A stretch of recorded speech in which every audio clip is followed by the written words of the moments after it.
Hello viewers, welcome to Shiva's world channel. இன்னைக்கு Tuesday afternoon எங்கள் வீட்டில் என்ன லஞ்சுன்னு பார்த்துடலாம் வாங்க. சூடான வடித்த சாதம்,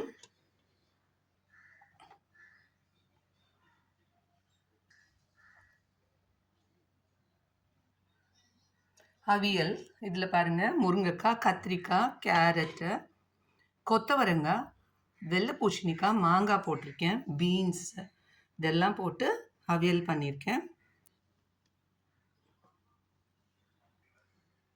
உருளைக்கிழங்கு வறுவல்,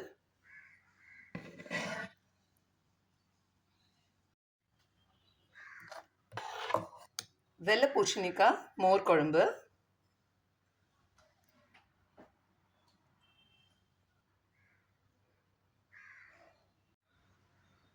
மோர் குழம்புக்கு அப்பளம் காம்பினேஷன் சூப்பராக இருக்கும். ஸோ இன்றைக்கி மதியானம் எங்கள் வீட்டில் லஞ்ச் பார்த்தீங்கன்னா மோர் குழம்பு, வெள்ளை பூசணிக்காய் போட்டு மோர் குழம்பு, அப்பளம், அவியல், உருளைக்கிழங்கு ஃப்ரை. இதுதான் இன்றைக்கி எங்கள் வீட்டில் லஞ்ச். உங்கள் வீட்டில் என்ன லஞ்சுங்கிறத மறக்காமல் கமெண்ட் பாக்ஸில் சொல்லுங்கள். இந்த வீடியோ உங்களுக்கு பிடிச்சிருந்ததுன்னா லைக் பண்ணுங்கள், கமெண்ட் பண்ணுங்கள். மறக்காமல் ஷிவாஸ் வேர்ல்ட் சேனலை சப்ஸ்கிரைப் பண்ணுங்கள். தேங்க்யூ.